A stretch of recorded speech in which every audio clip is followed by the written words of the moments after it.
Vítam vás v Starej Ľubovni. Dnes sa nachádzame na Ľubovňanskom hrade. Poďte s nami objaviť tajomstvá tejto pamiatky. Práve sme vošli do prvej brány a chcel by som vám predstaviť, ako sa náš hrad vyvíjal počas rôznych umeleckých období.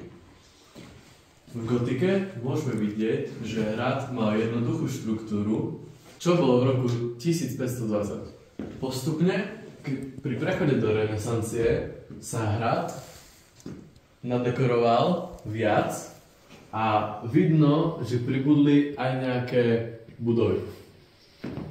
Baroko je doposiaľ najkrajší stav nášho hradu a môžete vidieť zlaté kopule, čo bolo zvykom pri barokovom umení. Práve sa nachádzame v hradnom koloseu, kde sa odohrávali nádvorné predstavenia.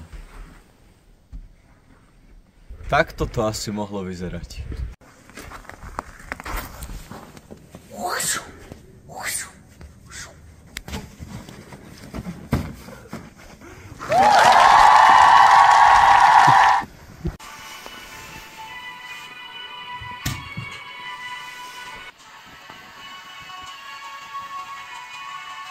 Práve sa nachádzame v miestnosti plnej panovníkov, ktorí okupovali alebo mali niečo spoločné s našim hradom. Tu môžeme vidieť Žigmunda Luxemburského, ktorý bol prvý, ktorý dal vystaviť tento hrad. Keď sa posúvame, môžeme vidieť Vladislava II. Jageliho, ktorý bol synovcom Žigmunda Luxemburského a zdedil časť tohto hradu. Keď sa pozrieme ďalej, môžeme vidieť rôzne brnenia, ktoré v tomto období slúžili vojakom. Na poslednej stene môžeme vidieť finálnych panovníkov, ktorí s týmto hradom obchodovali. Po mojej ľavici môžeme vidieť drevorezbu zasnúbenia Panny Márie a Jozefa z roku 1929 vo veľmi zachovalom stave.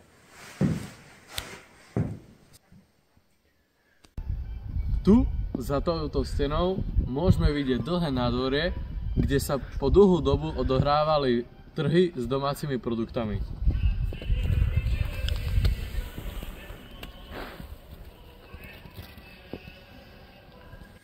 Práve sa nachádzame v hradnej kaplnke, kde môžeme vidieť obraz, ktorý znázorňuje Michala Archaniela, ktorý porazil diabla.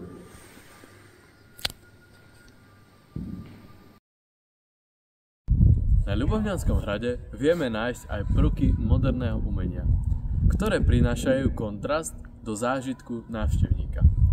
Toto konkrétne dielo je zásluhou Viktora Freša, ktorý spolupracoval s hradom a vytvoril takúto krásnu prehliadku. Toto konkrétne dielo bolo zasiahnuté aj postkonceptuálnymi motívmi, ktoré Viktor Freš rád zaužíva. Toto je vchod do podzemia hradu. Poďme sa tam pozrieť. Na hrade môžeme vidieť aj prvky prírodného umenia.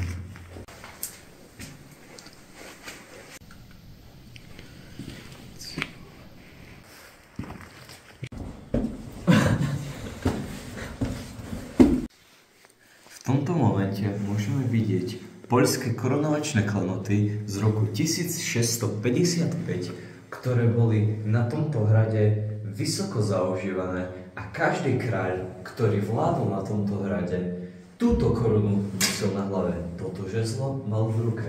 A tu môžeme vidieť krásne veci. Tu je trón, na ktorý si predstavil.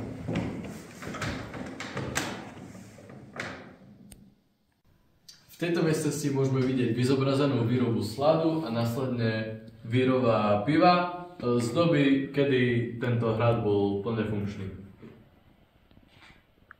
A ešte nejaké fotografie z tohto priestoru.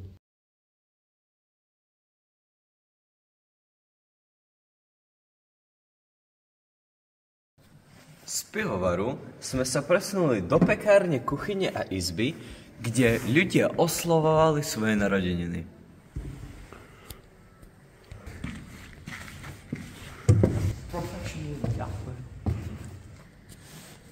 Teraz sa nachádzame v sále. Toto je palisada, najjednoduchšia konštručná obrana, ktorá bola zaužívaná už od pravekých čias. Sediment. From here, you can usually visit the tower, but in the winter time, it's closed. So, we are right now in the princess chamber, where we can see this typical dress for that age and a portrait of Stanislav Princeps. Come to the next room, please.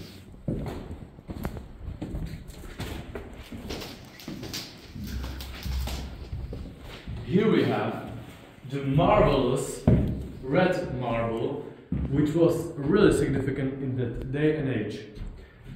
Here is Georgios Princeps' portrait. Right here you can see a steel bell from that age.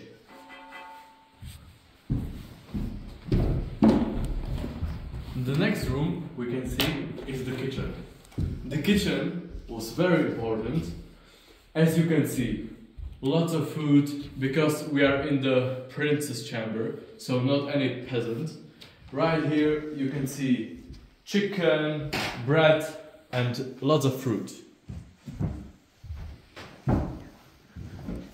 This was just a storage room for wood when it was cold to light a fire. The next room is much smaller than the others in the house and it's also a storage room but for food. In our language, sklad.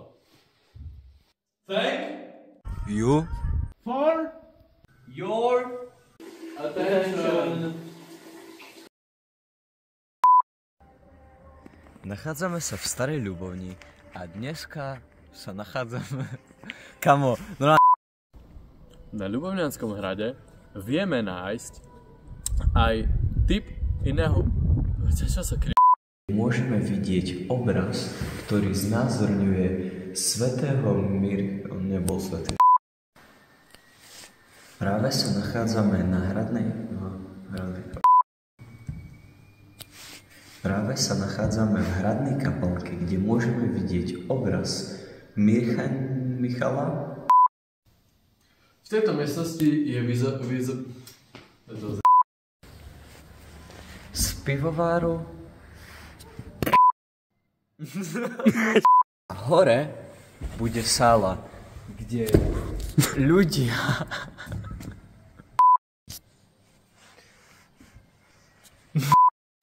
Z pivovaru sme sa presunuli do pekárne, kuchyne a sály, ktorá ľudia...